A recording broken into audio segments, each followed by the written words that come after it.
जय श्री कृष्ण दोस्तों। आज मैं आपको बैसाख स्नान की कहानी सुना रही हूँ। अगर आप मेरे चैनल पर नए हैं तो कृपया सब्सक्राइब जरूर करें। एक नगर में एक दंपति रहते थे और वन में लकड़ी काटकर बीनकर उन्हें बेचकर अपना गुजारा करते थे।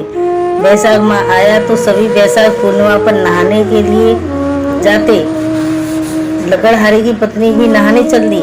इस तरह से वह प्रतिदिन बैसाख स्नान करने लगी। उसका पति प्रतिदिन लकड़ी काटकर गट्ठर बनाकर लाता। तब उसकी पत्नी उस गट्ठर में से एक लकड़ी प्रतिदिन रख लेती। जब पूरा माह खत्म हुआ तब पत्नी ने जितनी लकड़ियां एकत्रित की थीं, उनका गट्ठर बनाकर उन्हें बेचने के लिए निकल पड़ी। जाने से पहले उसने ईश्वर का नाम लिया।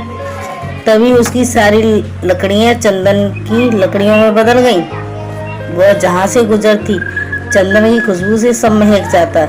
वह राजमहल के सामने से निकली तो राजा को चंदन की महक आई। उसने उसे बुलाया और कहा, इन लकड़ियों की कीमत क्या है?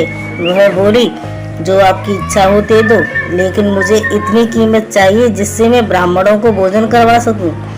राजा ने उसे 5 ब्राह्मणों के भोजन करवाने का सामग्री उसके घर भिजवा दी।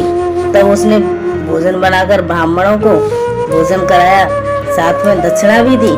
जब ब्राह्मण जाने लगे तो उन्होंने उसे आशीर्वाद दिया। सभी के जाने के पश्चात ईश्वर की कृपा से उसका घर महल में बदल गया। दूसरी ओर पति को आने में देर हो गई। लकड़ियां आज बिकी ही नहीं। अब तो महल में 36 प्रकार के भोजन बनने लगे। जब पति वापस आया तो आश्चर्य करने लगा कि मेरी झोपड़ी कहाँ चली गई। वह दौड़ा दौड़ा पड़ोस के घर गया और पता किया। तब उसके पड़ोस में रहने वाली एक स्त्री ने कहा, तुम तो केवल लकड़ियां बेचने में लगे रहते हो और तुम्हारी पत्नी पूजा पाठ करती है, बैसाख नहाती है, ब्राह्मणों को भोजन कराती है। पति वापस बाहर आया।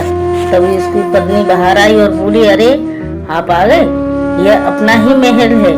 यह सुन पति को क्रोध आ गया और वह बोला, तूने किसके घर से इतना धन चुराया है? कहाँ पर डाका डाला है?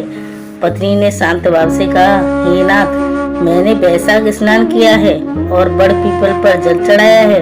उसी का पुण्य प्रताप है। और सारा वृतांत तो अपने पति को कह सुनाया। यह सुनकर उसका पति बहुत प्रसन्न हुआ। प्रसन्नता से महल के अंदर गया, पत्नी के साथ भोजन किया। अतः बैसाख स्नान का महत्व है। यह सभी को करके इसका लाभ लेना चाहिए। ईश्वर की कृपा से जिस प्रकार उस दंपति पर कृपा हुई, उसी प्रकार से सभी पर ईश्वर की कृपा हो। जय हो बैसाख माह की। अगर आपको कहानी पसंद आई हो तो लाइक, कमेंट, शेयर करना ना भूलें और सब्सक्राइब जरूर करें। जय हो विष्णु भगवान की।